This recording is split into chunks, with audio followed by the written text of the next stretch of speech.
So last week, the RBI decided to keep the repo rate unchanged. You're probably wondering why I'm covering this, because what implication can whatever is repo rate have on you? But what if I told you that the repo rate affects whatever loans we may take from a bank, or for that matter, even the deposits that we keep with our bank? Now you're probably thinking, well, now you're talking. So today we are going to understand this monetary policy of the RBI and understand terms such as repo rate, reverse repo, CRR, SLR, etc. Don't get worried, we're going to cover each of them in detail. So let's get into it.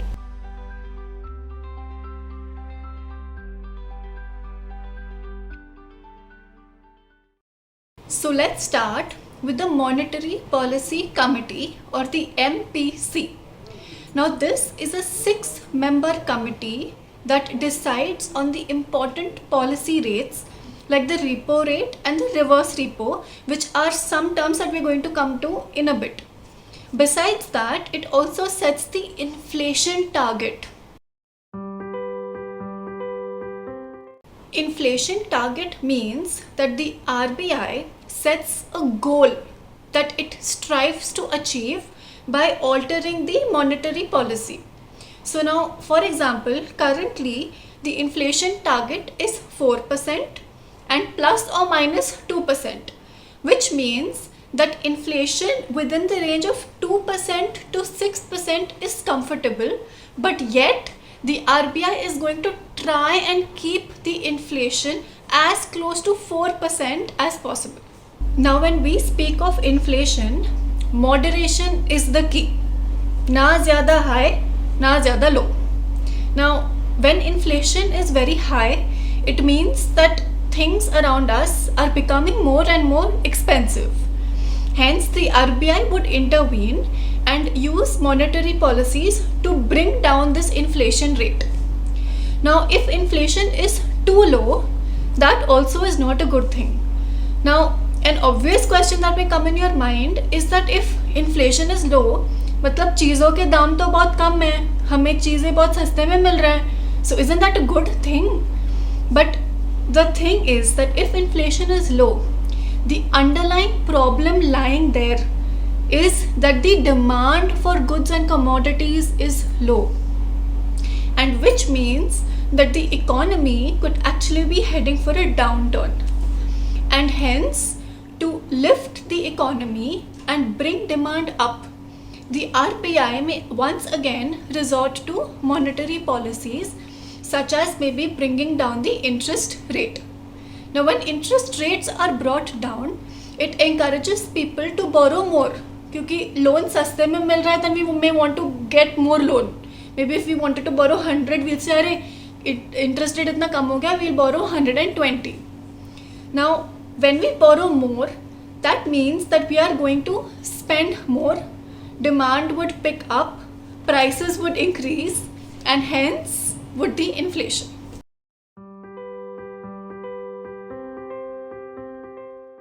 Another important concept is basis points. Now 100 basis points means 1%.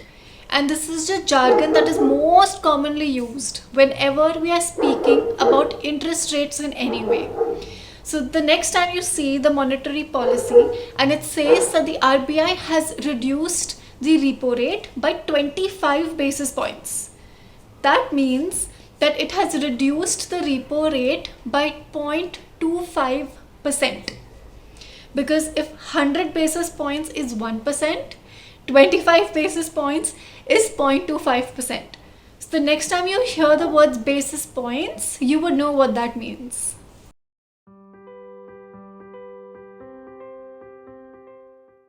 Now coming to what is the repo rate and what is the reverse repo rate. Now these are the rates that everyone keeps waiting for when the monetary policy is being announced by the RBI. Now let's say that your salary is over, say one day before the month is getting done, and you are left with no cash. So basically खर्चा ज़्यादा हो गया, salary से थोड़ा miscalculation हो गया, now you don't have any cash with you. Now situation like this, what would you do?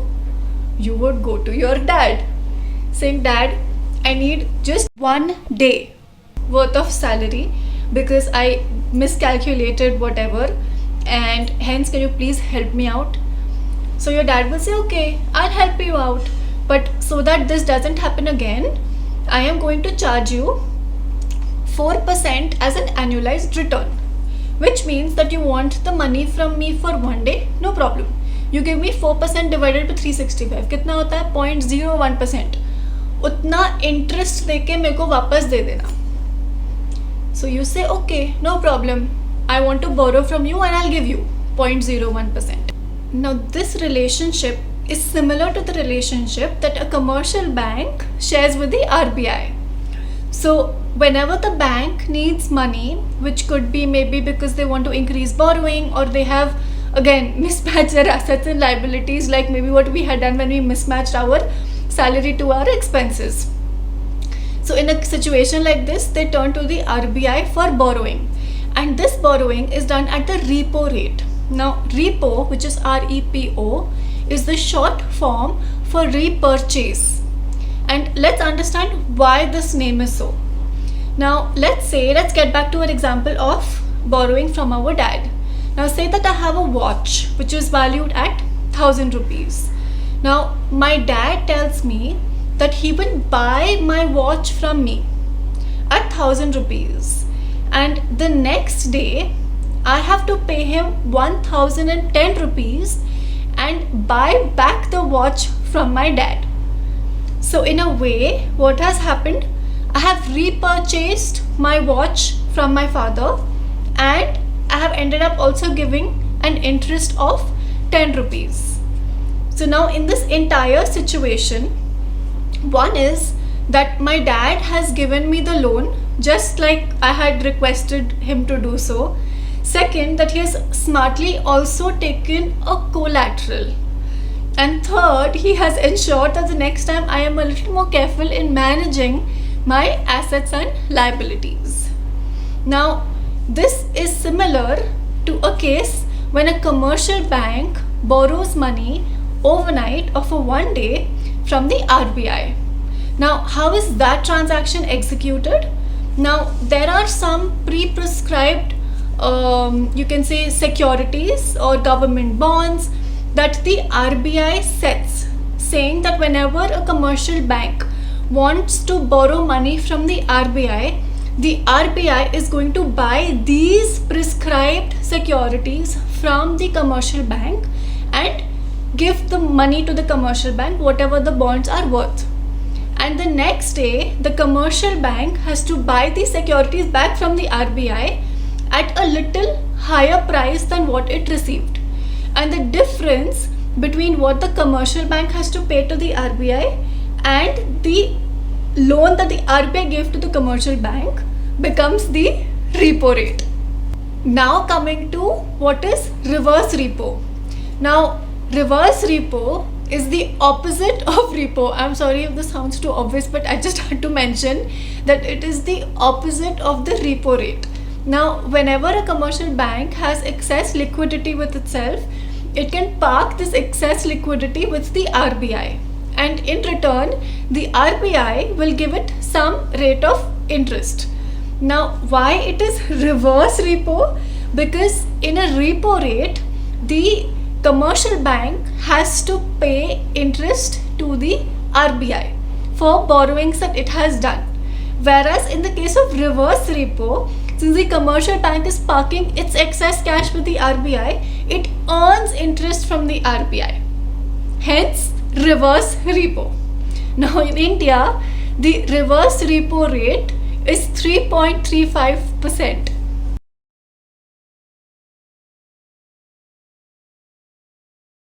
Now the repo rate is 4% and the reverse repo is 3.35%, which means that whatever borrowing the RBI is giving to the commercial bank, it is charging 4% from the commercial bank, and whatever the commercial bank is parking with the RBI, the RBI is paying only 3.35%. Let's understand why this is so. We know that a commercial bank gives us maybe 3-4% on our savings bank account and maybe 6-7% on an FD. But whenever it is that we want to go and borrow a loan from a commercial bank, they will never charge us anything less than 8%, 9%, 10%, 12%, depending on whether car loan liya, ki home loan liya or personal loan liya.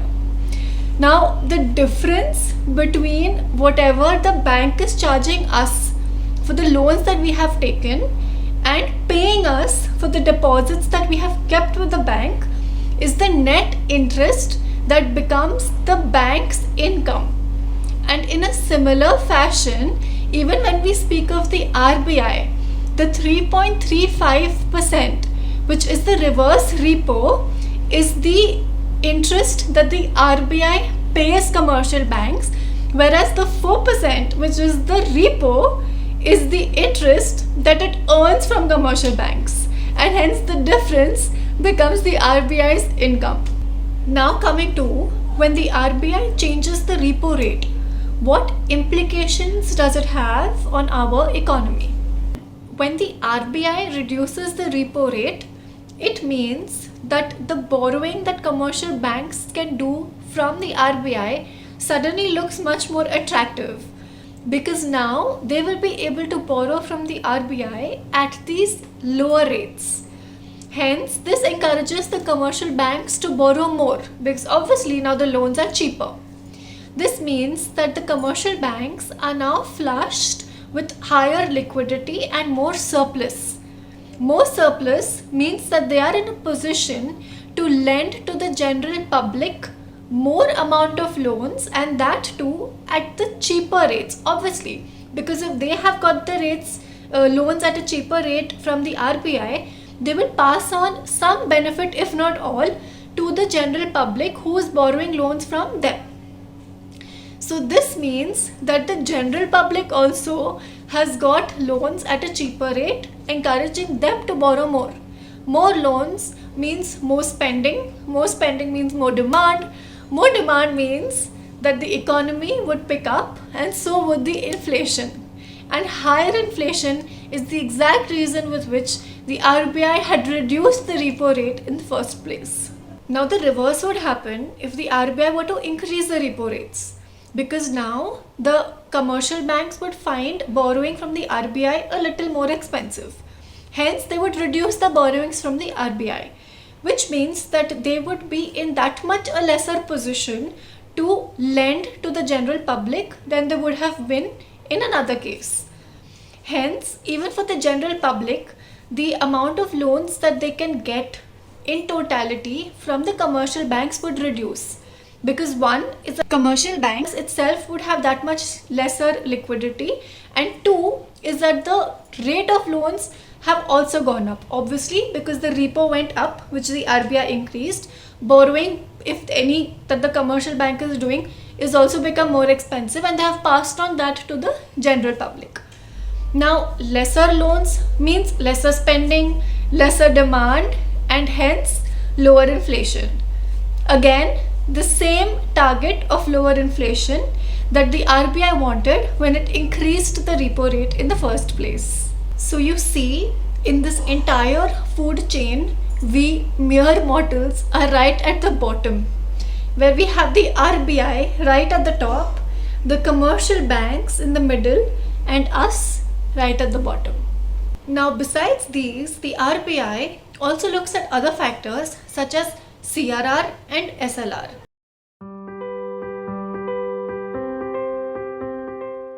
So let's start with CRR. Now, CRR stands for Cash Reserve Ratio. Now, let's say that there is a commercial bank and there is some negative news that has come about the bank. It may not be that bad, but okay, let's say that there is a lot of panic and fear suddenly that is spread among the public, and then its customers get very jittery and they start withdrawing money from the bank. Now, the bank maybe was not prepared and didn't anticipate this kind of a reaction from the public. So suddenly it realizes that maybe it is not having enough cash to meet all the withdrawal requests that are coming from its clients. Now, in a scenario like this, the CRR, which is the cash reserve ratio, becomes extremely important. Now, CRR is basically a certain proportion, which is currently 3% of a commercial bank's savings and fixed deposits put together, that it has to keep with the RBI. So let's say that there is a commercial bank and it has 100 rupees worth of savings and fixed deposits. Now 3% of this, which is 3 rupees, is what it has to keep with the RBI mandatorily, compulsorily. It has no option. It is a rule. So in an unforeseen situation like this, it can actually turn to the RBI to give that excess reserves that it has kept in the form of CRR and use it to meet these issues that it is facing. Now, what if the RBI wants to use this to control inflation? It very well can. Because, for example, if the RBI decides to increase the CRR, it means that the commercial bank would now have to park more cash with the RBI, which means that it has that much lesser of money with it that it can lend out to borrowers. So that again, like we discussed earlier, lesser borrowing means that it would help to control the inflation. And similarly, it can also work the other way around, where the RBI can reduce the CRR, which would help to increase demand and hence help to increase the inflation. Now, one point to note here is that the commercial banks do not earn anything on the CRR deposits that it keeps with the RBI.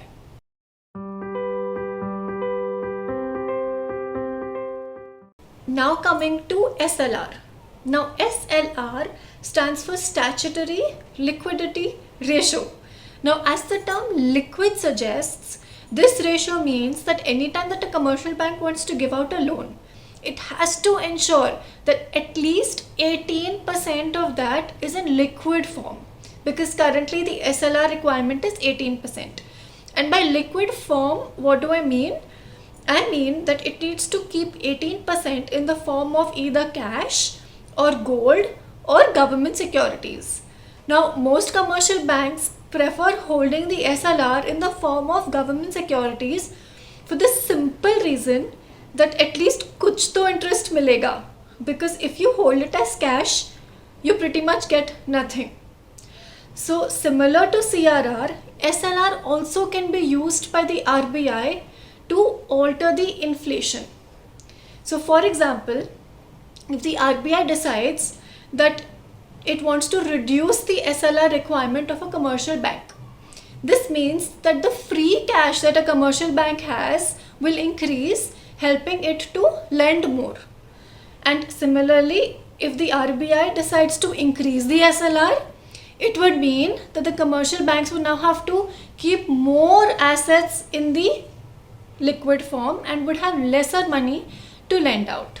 Few differences between CRR and SLR are that one, the CRR ratio has to be maintained with the RBI, whereas the SLR requirement has to be maintained with the commercial bank itself, which means that 3%, which is the CRR requirement that a commercial bank needs to keep aside, has to be deposited as cash with the RBI. Whereas when it comes to 18%, which is the SLR requirement in liquid form, where the commercial bank has various options, it has to keep that with itself and doesn't have to deposit it with the RBI. Now the second difference is that the CRR has to be maintained with the RBI only in the form of cash and cash only. Whereas SLR, that has to be maintained with the commercial bank itself, can be in the form of cash, gold or government securities. And the third difference is that the commercial bank does not earn anything on the CRR that it maintains with the RBI. Whereas in the case of SLR, if the commercial bank decides to keep the SLR in the form of government securities, so for example 18 ka 18% it decides to keep in the form of government securities, then in that case it will still earn whatever rate of interest it can on those government securities.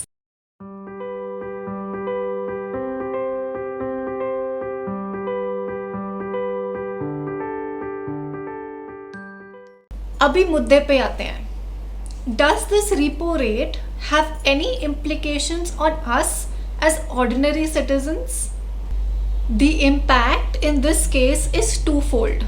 The first is the impact on loans, and the second is the impact on deposits. Now, impact on loans is something we've already seen briefly above, but let's cover it again nonetheless. Now, whenever the RBI reduces the repo rate, the commercial banks are able to borrow at a cheaper rate from the RBI, and they are able to pass on that advantage to us as borrowers. Hence, we are also able to take a loan at a cheaper rate.